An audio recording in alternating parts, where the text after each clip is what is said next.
verse and the chorus through. Yes. And then go back to the beginning. Sure. And it would hopefully sound like Shane. Well, no. So should we just start at the verse rather than do the intro to it? When you do that? When we show the concepts? Or do you want to do that? Maybe do the intro so that we used to So I'll tell them to remain seated, and then when you're done, just we'll go back to the beginning. Okay? So when you're done, just stop now. All right. So, okay. Let me welcome you. Give you a warm welcome, and it's a warm day.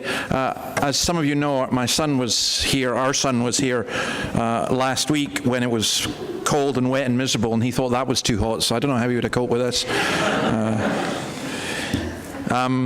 Now, if you are new, you're very, very welcome.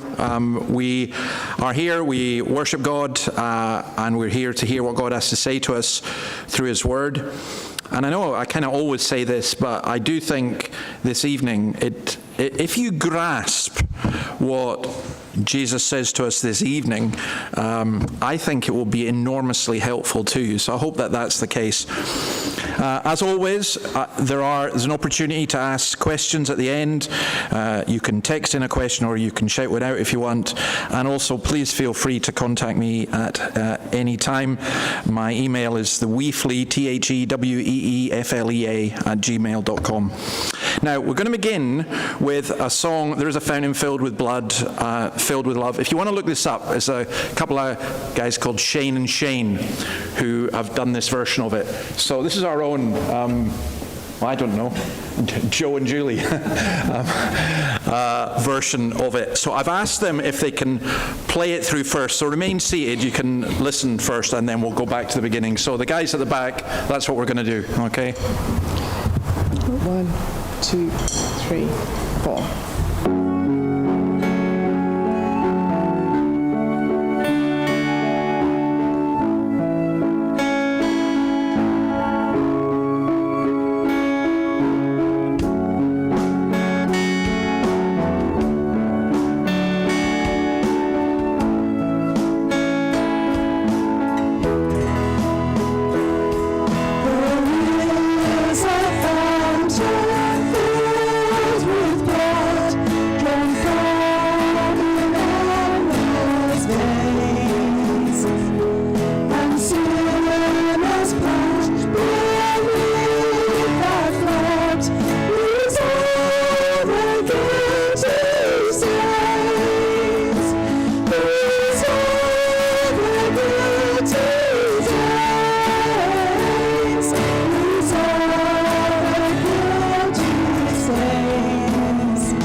Let's stand. Is Bev here? Bev, could I ask you to put the fans on? Would that be possible? Okay, let's stand and let's sing this to God's praise. Okay, 1, 2, 3, 4.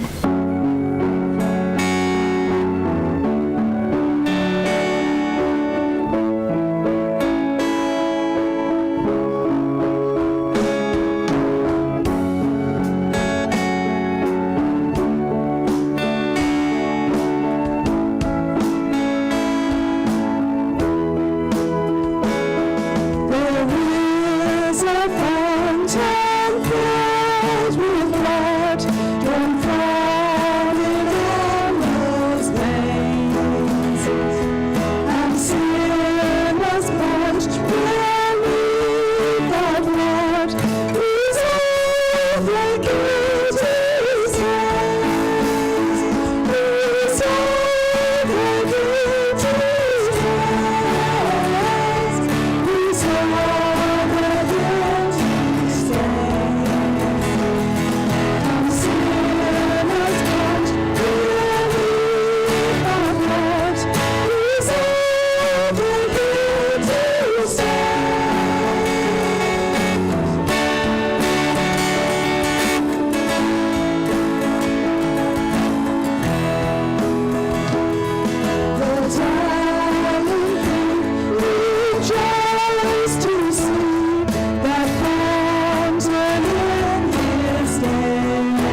Please grab a seat and let me just pray.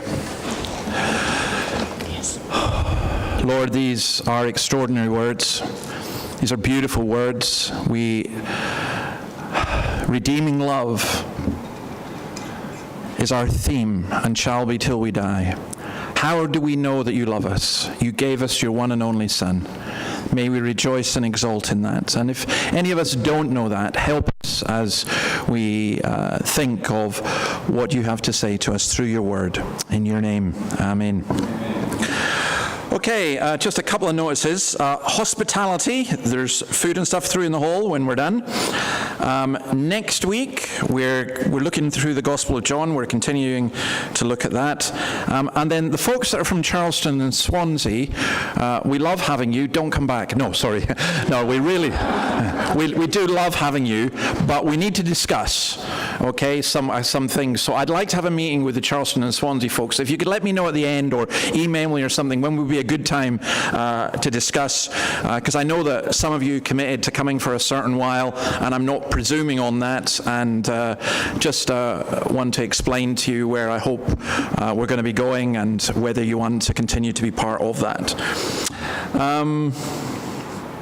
All right, I said we would start doing catechism, and you say, well, what is catechism? Catechism is, it used to be that children would be taught in a Presbyterian church the shorter catechism, and then adults were supposed to be taught the longer. I've never met anyone who knows the longer, but the shorter catechism is wonderful.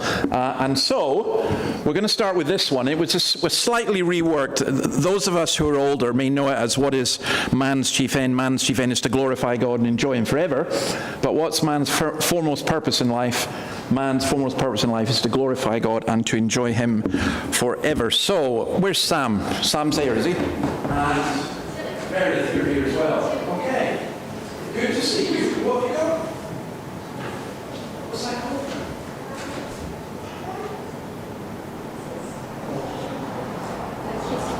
Okay, that's great. Guys, you tell me, what are you very good at? Being one thing you're very good at. Reading. Okay. What are you good at? Drawing. Okay. Does your mom ever ask you to help with something? What? Mostly unpacking the dishwasher. Well, Sam, be very thankful, because when I was your age, I didn't have a dishwasher. I was the dishwasher. Okay? So unpacking it, staying easy. You got the easy thing. What does your mom ask you to do? Nothing. Okay. Well, all of us, we've got, see what this here, purpose in life. It's what we're for. So for me, I'm preaching, that's what I was doing. There's lots of different things as well. But that up there is saying, to glorify God, that means that we praise God, that we be doing just now. But also, strangely, we enjoy God. Here's what, how can you enjoy God? By getting to know him, by being with his people, by reading his word. It really is possible to enjoy God. So,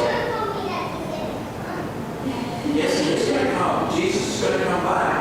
But God is also here with us right now because he sent his Holy Spirit. And that's a really important thing. You know, so when some people think, well, what's my purpose in life? Like today there's apparently some kind of rugby match on. Like Panthers and things like that. Oh, Storm. It's something to do with Storm and Panthers. Is that right? Yeah. Okay. All right. That was what. Well, some people might say, my purpose is to be a football player.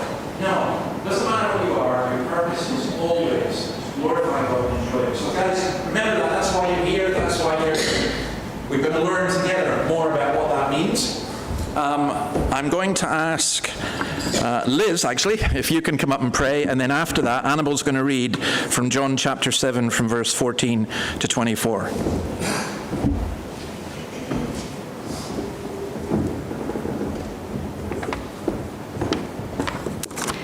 Let's pray. Dear Heavenly Father, you are almighty and reign supreme over the entire universe with holiness and justice. Your ways are perfect, yet we may not always understand them. You are the God who provides and knows all that we need, even before we ask for it. You hear our prayers and you know our hearts, and despite all our failings, you love us as dear children. So much so that you sent your one and only Son to redeem us from our sins. We humbly offer our praise and adoration for your almighty and perfect ways. Lord, forgive our sins. Forgive the sins that we remember and the sins that we've forgotten. Forgive the many failures we have in the face of temptation and those times when we've been stubborn in the face of correction. Forgive the times that we've been proud of our own achievements and those when we've failed to boast in your works. Forgive the harsh judgments we've made of others and the leniency we've shown to ourselves. Forgive the lies we've told to others and the truths we've avoided. Forgive us the pain that we've caused others and the indulgence we've shown ourselves. Lord God, have mercy on us. Please don't treat us according to our sins, but cleanse us with the blood of Jesus and strengthen us by your Spirit to live in a way that honours and serves you, Lord. Lord Almighty, we thank you for your daily provision in our lives. Every breath we take is under your perfect plan. You meet our needs, both seen and unseen, and we trust in your perfect plan. We thank you for the blessing of family and friends and the loving care that they provide to us. We thank you for each person here, that we're all fearfully and wonderfully made in the Holy Spirit to reveal your will to us in your word. May we each take the time to study your word daily and apply your will in our lives. Lord, we thank you for this new service, Alive at 5. We thank you for each person that attended and has heard your good news. May they continue to be encouraged and excited by your love for them with a thirst to know you more. The Psalms tell us that you are close to the brokenhearted and those crushed in spirit. We thank you that whether we are in times of joy or sorrow, that you are constantly present in our lives and that you will give us rest. Thank you that sin and death have been conquered by Christ. He died in our place to give us a gift of eternal life. Embolden us to share this gracious gift with the world around us. For our leaders, David and Jacques, we thank you for them and we thank you for their families. Please encourage and sustain them, Lord. Give them rest so that they can continue to serve you faithfully, and may they earnestly seek your will in all that they do. For the wider church, Lord, may we all seek you first, with a love for your word and a heart for the lost. May there be a humility within us, that we serve one another rather than our own desires. And may there be unity among believers to advance the gospel and not be inward-looking. Lord, for those serving in mission, we ask that you keep them and their families safe while they serve you. Give them a clear understanding of your will in their work and embolden them in sharing your gospel. We pray that they would see encouragement with new believers from their work for you. Lord, for the world around us, for the wars in Ukraine and the Middle East, we pray for all those who mourn their loved ones. Lord God, we ask for your peace and for justice. We pray for an end to these wars and that those in power would submit to you. And for us all, Lord, may we trust in the Lord with all our heart and lean not on our own understanding. In all our ways acknowledge him and he will make our paths straight. Amen. Amen.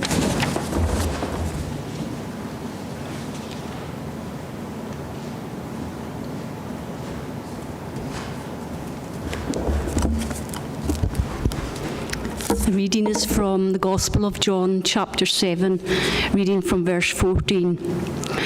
Not until halfway through the festival did Jesus go up to the temple court and begin to teach. The Jews there were amazed and asked, "How did this man get such learning without having been taught?" Jesus answered, "My teaching is not my own. It comes from the one who sent me. Anyone who chooses to do the will of God will find out whether my teaching comes from God or whether I speak on my own. Whoever speaks on their own does so to gain personal glory, but he who seeks the glory of the one who sent him is a man of truth. There is nothing false about him. Has not Moses given you the law? Yet not one of you keep the law. Why are you trying to kill me?" "You are demon-possessed," the crowd answered.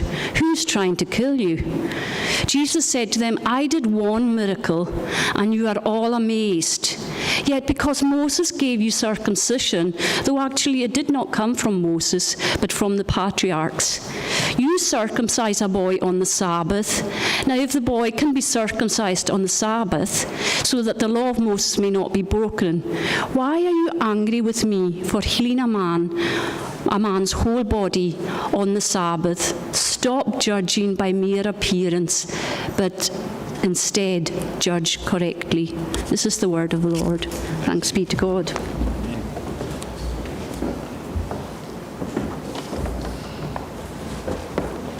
Okay, now we're going to sing, we always sing one of the songs from the Bible, from the book of Psalms. We're going to sing part of Psalm 119, which is the longest chapter in the Bible. We're not going to sing it all, just part of it.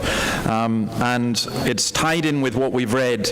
I remember as a child, when I was about Sam's age, I remember when I first heard this song, I just thought it was great, because it said I had more understanding than the elders. So I informed them of this with great delight. That's what it says in the Bible. I wasn't understanding correctly, but nonetheless, you'll see how it connects with what we've got to look at. So let's stand and sing Psalm 119. 1, 2, 3, 4.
Okay, let's turn to the passage we read. As we look at this, I'm going to use several quotes that come from this book, and every now and then I offer this. If you are not a Christian and you're interested, you can have it for free, and if you are a Christian, it costs $20. But if you're a Christian and poor, you can have it for free as well. And if you're a Christian and wealthy, it's $2,000. Okay, let's go to this story of Jesus at the temple, and it's one of those passages you think, well, it's a story, but what's it got to teach me? Well, a lot. There was a woman who was a secretary, and she applied for a job with a well-known leader, and she got the job. She was one of several secretaries. She remained his secretary until his death in 1945. Her name was Traudl Junge, and her boss was Adolf Hitler. And she was with him right to the end. And she wrote a book called that, Until the Final Hour. And there's this amazing sentence in it. She was asking, she was reflecting on how could she have worked for Hitler and not known what was happening. And this is what she said: "A life of conscious thought began for me only after the war, when I started thinking about important things, asking questions, wondering about the meaning of human relationships. Until then, I just accepted everything as it happened to me. I moved from place to place without consciously wanting to leave my mark on them. Wherever I was, I just tried to take an interest in what I was doing and give of my best." Well, isn't that most of us? We don't spend a lot of time contemplating the meaning of life and everything else. But I'm going to ask you to do that. I'm going to ask you to think. I'm also going to ask you this question: are you educated? Because it's funny, in our culture, people talk about the educated and the uneducated. There's a growing division in that regard. Sometimes some people will look at someone and say, oh, they're not educated, meaning they've not been to university. I hate to say this to those of you who are university students or who've been at university. Just because you go to university doesn't make you smart. Right? That's not how it works. And it also doesn't mean that you're educated. That's we've got to think about what we mean by education. What if education is a whole lot more? What if it depends on who is teaching you and how you are being taught? What if it also depends on your attitude to learning? My friend David Ellis tells of how, as a missionary in Singapore, students would come to him and ask him to teach them what he knew. He was the teacher. And it was a shock to him when he came back to Scotland and students came up to him and wanted to say what they knew. It's very interesting.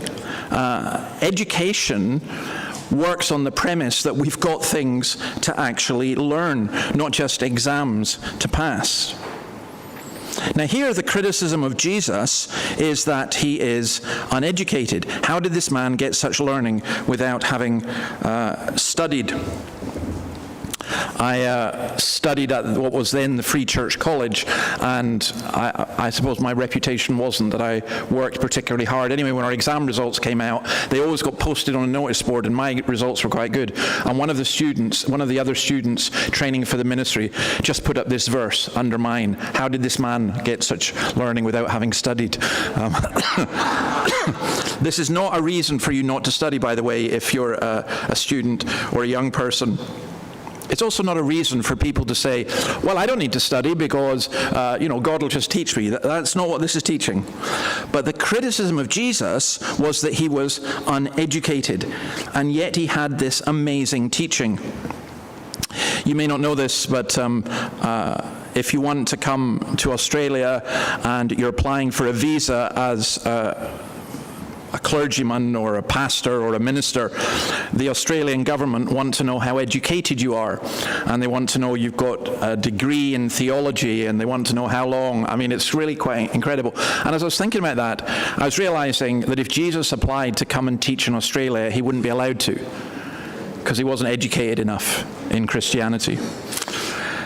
And yet there was this amazing teaching in Matthew 7:28. When Jesus had finished saying these things, the crowds were amazed at his teaching, because he taught as one who had authority and not as their teachers of the law.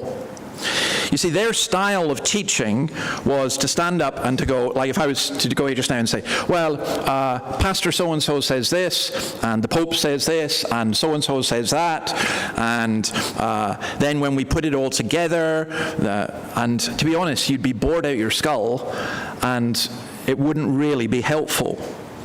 But Jesus didn't pontificate. He didn't do this. On the one hand, this rabbi says this. On the other hand, that rabbi says that. And his authority wasn't the authority of the tyrant, the bully, or the show-off. He wasn't saying, you have to listen to me or you're going to be in trouble. And he wasn't saying, oh, look at me, I'm so entertaining.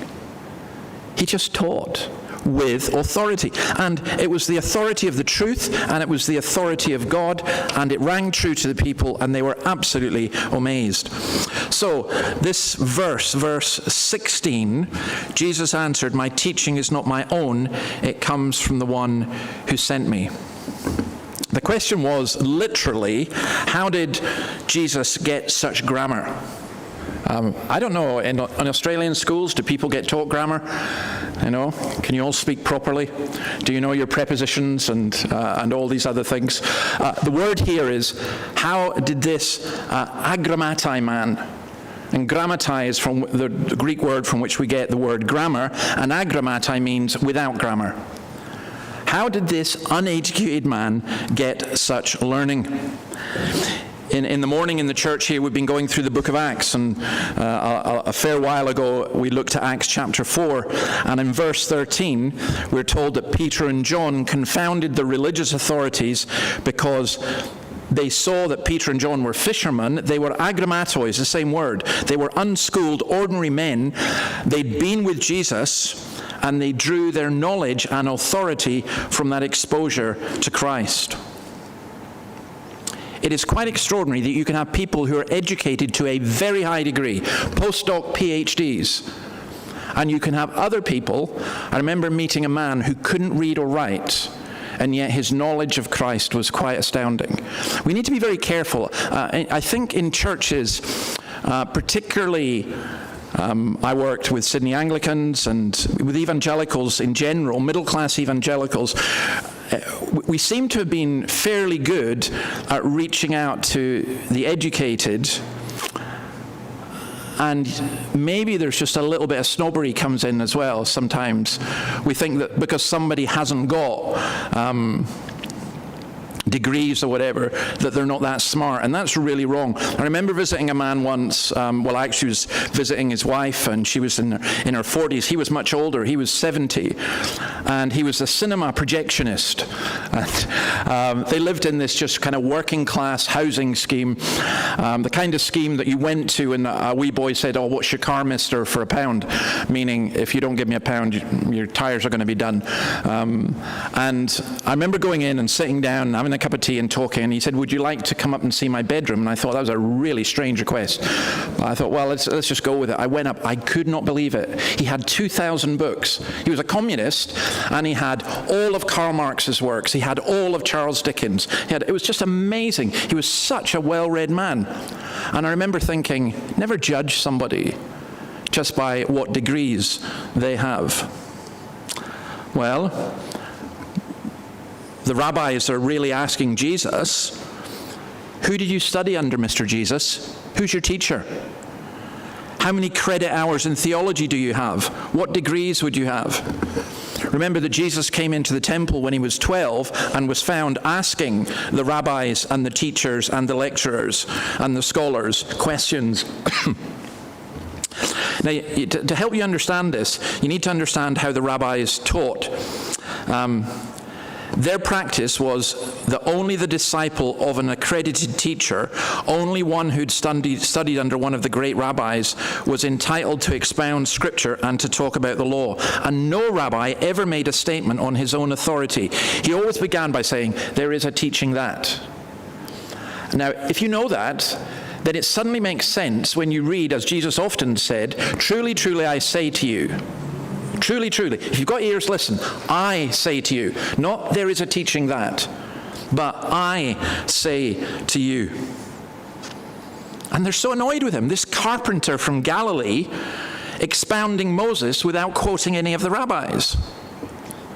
Now, Jesus' response to this question is to say, well, my authority comes from God. Jesus never claimed to be self-taught. He didn't say, I learned this myself. He was God-taught. He says he does everything the Father does, that he's been face-to-face with the Father. And I said about quoting religious authorities, I'm now going to quote Pope Benedict.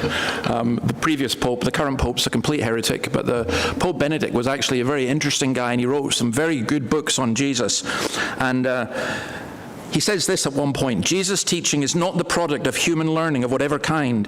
It originates from immediate contact with the Father, from face-to-face dialogue, from the vision of the one who rests close to the Father's heart. It is the Son's word. And that's a great thing, because if you get what Jesus is teaching, this is a conversation that's between God the Father and God the Son, and basically Jesus has been commissioned, go down and teach them this. That's what he's saying. Now, we need to back off a little and think, and I'm sorry if this is a wee bit heavy. This hurt my head thinking about this. We need to think about how we would normally answer this question. How does Jesus know this? We'll go, yeah, well, he's God, so he knows everything. No, he didn't. I'm not wishing to be crude, but what did Jesus know when he was in the manger? What does he know as a 3-year-old? What does he know as a 13-year-old or as a 30-year-old? As a baby, did Jesus know that the world was round? No, he didn't. He learned. That's what Scripture says is part of him becoming human, was he had true knowledge. For example, we've already read that he told Nathanael everything about Nathanael, although he'd never met him. There are lots of examples of Jesus having supernatural knowledge, but this was the Spirit giving that to him. It was not something that was innate. Jesus had to learn. He would have had to learn to write. He would have had to learn to read, and he would have read the Scriptures. Now, there are also some things that Jesus did not know, and there are some Christians who say, oh, no, you can't say that. But we know, for example, even towards the end of his life, he said that he didn't know the time when he would return. He just didn't know. So, again, we need of Christ. But we do know that everything he taught was true and was perfect. Now, let me just say one more thing about this.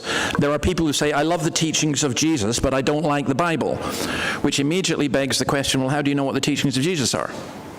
Oh, well, my Jesus would say this. No.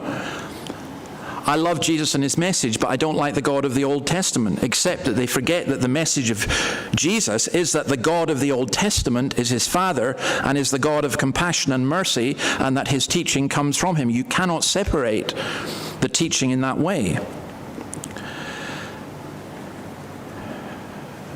Some people say they like the simple teachings of Jesus, but then they get them so wrong. As we're looking at even at this, it's not really very simple, is it? It's actually quite complex. You actually have to think. And there are people who go, oh, don't make me think. Just give me the simple gospel.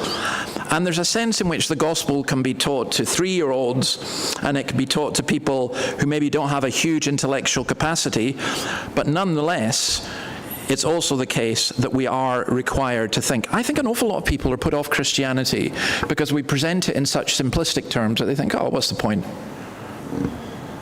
But this is very deep and very, very profound. Jesus never wrote a book, but thousands of books have been written about him. He never wrote a peer-reviewed research paper, and yet he was wiser than any academic. He never blogged or tweeted, or whatever the equivalent would be, and yet has more followers than Justin Bieber or, I don't know, whoever's, Jordan Peterson.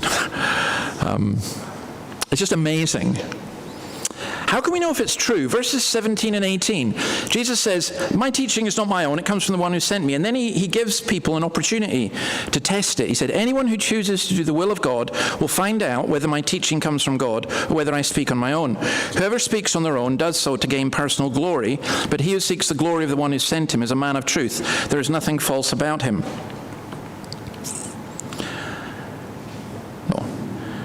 He says, if you want to learn what God's will, if you want to learn what God is like, if you want to know the truth, then you'd better be prepared to do it.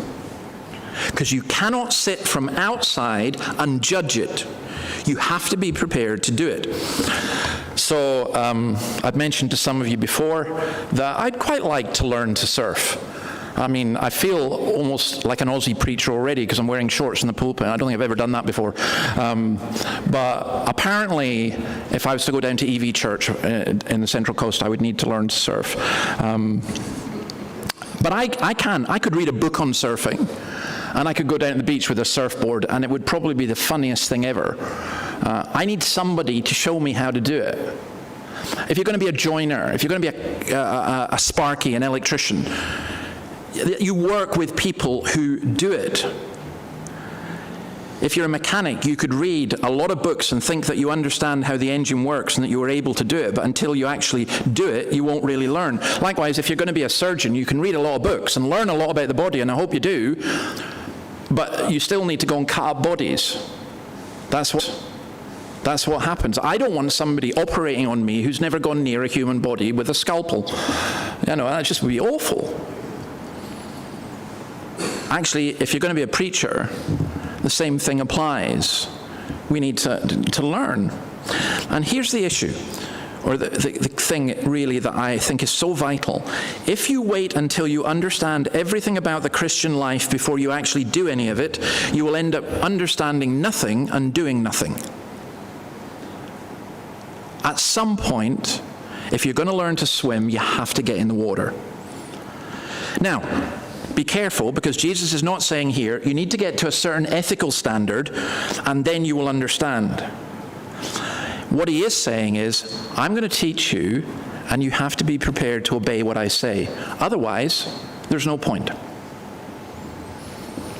God's will is to be done, not just simply thought about and examined, which, by the way, is why it's so dangerous coming to a church where God's word is taught, because at times it can be really uncomfortable and really challenging. And what some people do is they blank it out. They come to church, they hear, but they don't do, and then years go by like that, and then they say, well, I never got anything from that. No, that's because you didn't do it. I think it's ridiculous to think that we can examine, assess God in any way, as though from outside, as though we can look above. Jesus says, no, you have to be on the inside doing. Now, verse 18 is also astonishing. Whoever speaks on their own does so to gain personal glory. What's he saying? He says, a self-taught person who thinks they can examine and judge everything by themselves, they have their ego bound up with who they are. I mean, I would confess one of my weaknesses, I always think I'm right. Well, of course I do. Because why would I think it if it was wrong, kind of thing? But there can be a real arrogance there. There can be an arrogance where you go with, where you say, well, I've studied this and I know this. And the reality is that the more you go on in life, the more you should be aware of how little you actually know. But if our identity is tied up with what we know, then we certainly don't like to be wrong. And to admit that you are actually wrong about something, I mean, when do you hear that? When do you hear that from a politician? When do you hear? I think the most amazing for me was a man called A.J. Ayer who wrote basically the philosophy logical positivism, which dominated Western philosophy for many, many years. And towards the end of his life, he was asked by the BBC, is there anything you regret in your philosophy? And he said, yes, it was wrong. I think the journalist didn't know. It's an amazing interview. The journalist hadn't a clue where to go. He said, you're joking. He said, no, it was just wrong. He said, I got it wrong, and I've wasted my whole life, and other people's. Wow. We don't often hear that. But Jesus says his purpose is not to bring honor and glory to himself, but to the one who sent him. I'm doing this. He seeks the glory of the one who sent him. And if the person does that, they're a man of truth. There's nothing false about him. And he can be trusted because his motives are unmixed. You notice that, don't you? The educated all accept praise from one another. They accept awards from one another. They don't want to be cancelled. That's why cancel culture is so pervasive and strong, because if you get cancelled by your academic peers, it's a dreadful thing. In chapter 5 and verse 44, we've already seen this, but let me just read this to you. How can you believe, since you accept glory from one another, but do not seek the glory that comes from the only God? And there is a huge problem. People who are so filled with their own intellectual ability, or so filled with their own heritage, or so filled with their own understanding, who think they're so wise. Jesus says, how can you believe? You can't believe. Because you accept glory from each other. You're not seeking the glory from God. Now, can I say that sometimes as a preacher, there's enormous pressure on the preacher to say things which please people, or when someone tells you that your sermon is too long, or it's too wordy, or it's too complicated, or it's too short. I haven't heard that one too much, but or it's not entertaining enough, or you said that in the wrong way. And what you can tend to do is you say, well, I'm not sure that I can say this because, and you struggle. But Jesus says, I don't care. I've come to bring glory to God. The question is this the Word of God, and does it bring glory to God? So let's look at the alternatives, verses 19 to 23. Has not Moses given you the law, that not one of you keeps the law? Now here, Jesus is having a debate with the rabbis. He's standing here, if you like. The rabbis are all sitting in the front rows, and the rest of you are in the back or up in the balcony, watching this carpenter from Galilee really have a go at the rabbis. He's explaining why he healed on the Sabbath day, and he says they're hypocrites, not least because they're trying to kill him, thus breaking the fifth commandment. The crowd think he's mad. Who's trying to kill you? Because they do not realize the extent of the hatred of their leaders. They think that Jesus has a persecution complex. He also points out that they are hypocrites about the Sabbath law. So what's his argument? Let me try. It's quite complicated, actually. So let me try and explain it in this way. According to Leviticus chapter 12, verse 3, it was the law that a child should be circumcised on the 8th day, the ritual of circumcision. Often, the 8th day would fall on a Sabbath. So what did they do? The Jewish leaders allowed circumcision to take place on that day, and yet it was work. It was medical attention to a person's body. A boy's body, usually, or a male. Now, what Jesus is saying is, if it is lawful to do circumcision, which, let's be honest, mutilates the body on the Sabbath day, how is it unlawful for me to do an operation which heals somebody, which heals the body? The Jewish leaders were saying circumcision is an act of mercy. Jesus is saying, actually, healing the lame is an act of mercy. Healing the blind is an act of mercy. Now, there's another slightly more difficult theological aspect here. Circumcision was a sign of the covenant by which God promised to be with his people, to bless them and to heal them. It was a sign. Jesus, in healing the cripple, is really fulfilling that covenant promise. He's fulfilling the circumcision. He's saying, this is the sign, I'm bringing you the real thing.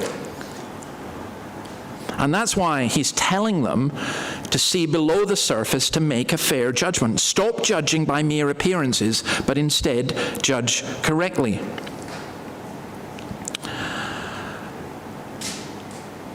He's really challenging them to think about the alternatives.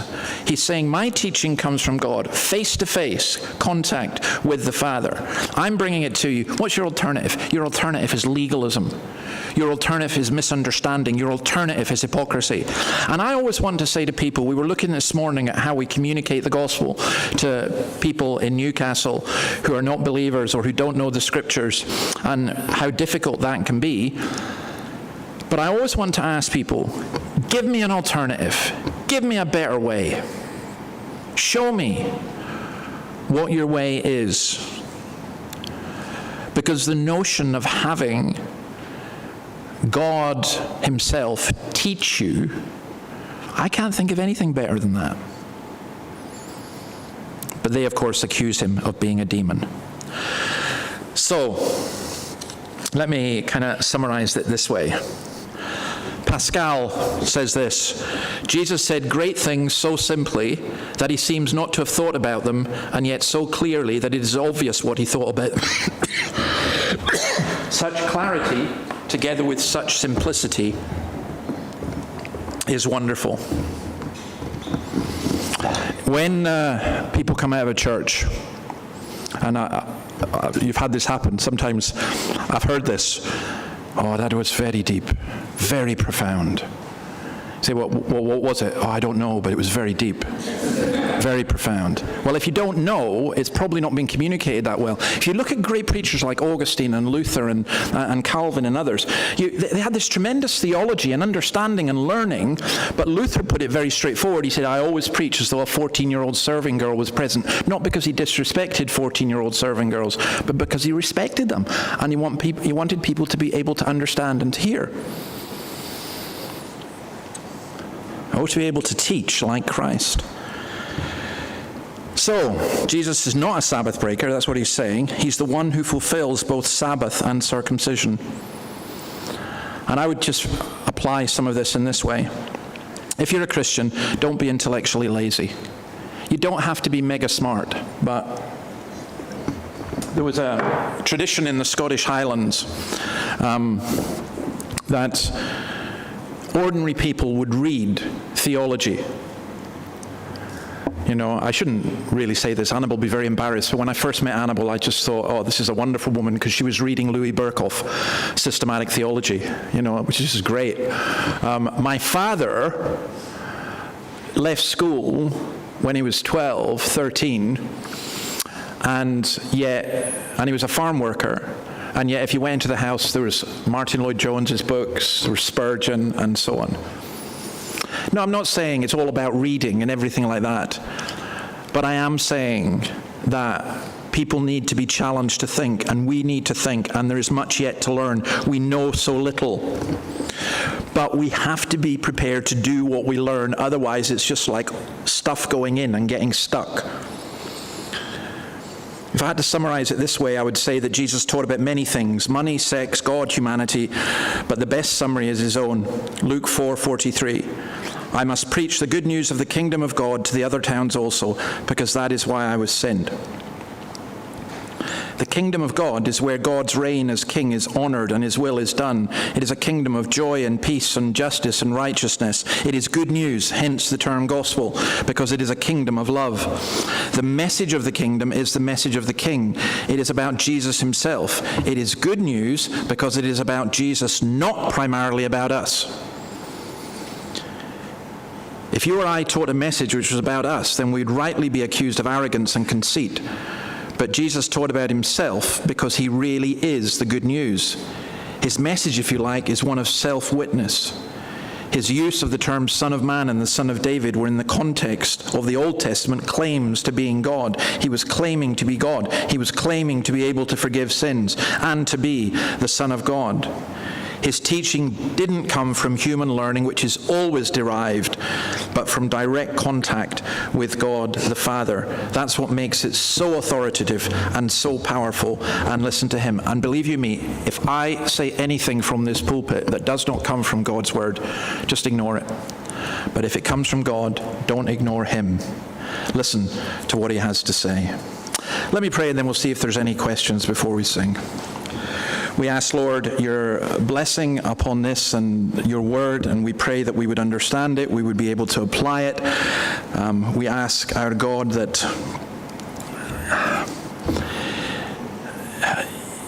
we would hear the voice of Jesus say, "Come unto me and rest." And Lord, help us to be doers as well as hearers of the word. Amen. Okay, a couple of questions. Isn't asking for wisdom the prayer that God honors rather than knowledge, especially worldly knowledge?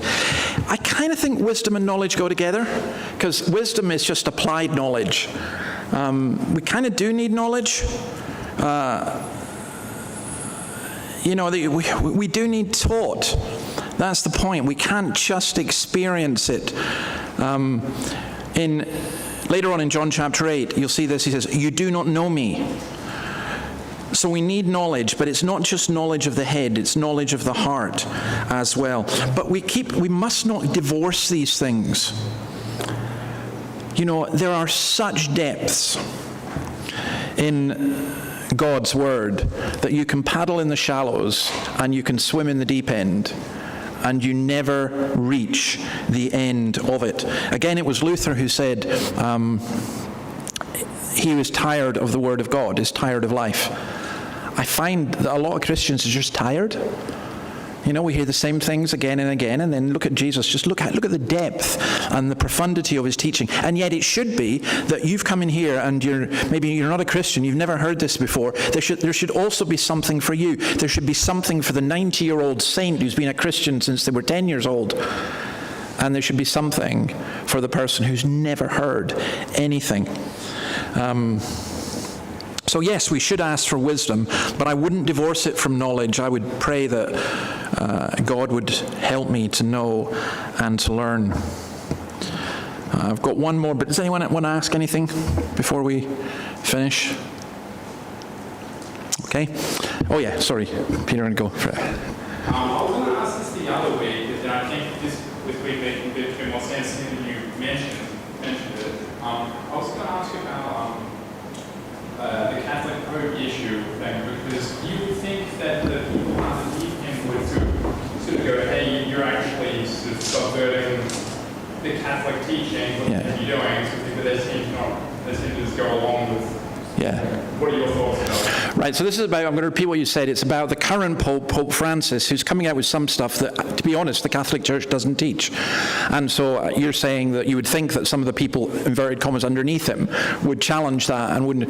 Well, actually they are challenging it. So for example, yesterday I read a man called Gavin Ashenden, who's a Catholic teacher, who's just basically saying the Pope is wrong, which I was quite amazed at. And there are some of the bishops who are challenging that as well, because, I think, I honestly think one of the mistakes there that the Catholic Church does, it doesn't have enough, it accepts the Bible as the Word of God, but it doesn't have enough reliance on the Bible as being sufficient for God to speak to us. So you need an authoritative teacher out with that. And, I mean, the idea of any human being infallible. Now, that happens in different churches in different contexts as well. In some Protestant churches, for example, where there's a great emphasis on spiritual gifts, the preacher will claim to be a prophet, and people won't question him, because how can you question a prophet? Well, you can if he's talking rubbish. And sometimes we have to do that. And it's the same with in Protestant churches, where someone will stand up and they'll read something and then they'll just contradict it and say, well, Jesus didn't really mean that. And I say, no, that's wrong. What you're doing is you're taking this beautiful food that God has presented for us and you're putting poison into it, and then you're dishing it out to people. That's dreadful. And to be honest, for me, it's such a burden at one level, but at another level, it's just a great thing. Look, let's just communicate the Word of God and see what happens. But communicating the Word of God does not mean just repeating the same mantras over and over and over again. It means we've got 66 books. There's a lot in here. So I think your question is valid, but I think there are some people who are challenging it. But me, I'm not relying, even on my favorite theologians and preachers, I'm not relying on them. I have to rely on the Word of God. And I'm certainly not going to rely on the Pope, especially a Pope who denies the Bible, contradicts some aspects of what the Bible teaches at least. Okay, I think we'll leave it there. We're going to finish by singing, and as always, I've forgotten. What are we singing? Oh, you're the Word of God the Father. Yeah, that's just sums it up perfectly. God's word to us is Jesus Christ. So let's stand and sing this, and then please remain standing.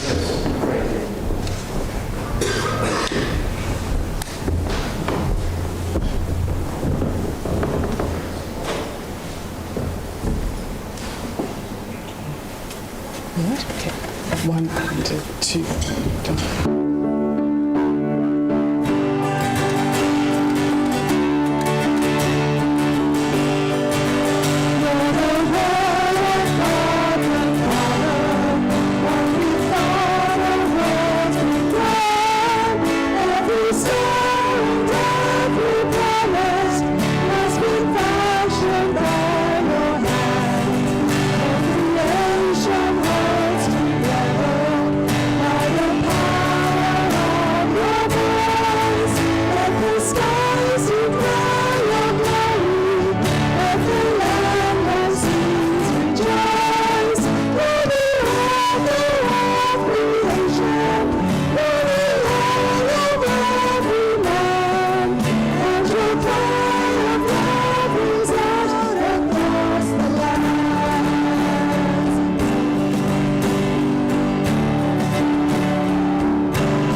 Oh Lord, we ask just simply that we would hear your voice, that we would understand as you communicate to us, that you would speak life into us, forgiveness and renewal. Lord, pour out your Spirit upon us. Be with each person here as we go into this new week. In your name, amen. Amen. Okay, folks, there's, if you would like to hang around and go through the hall, there's some snacks and things. You're very welcome. If you want to leave just now, that's fine as well. You're allowed to leave. I'll see you at the door. If you want a book, let me know.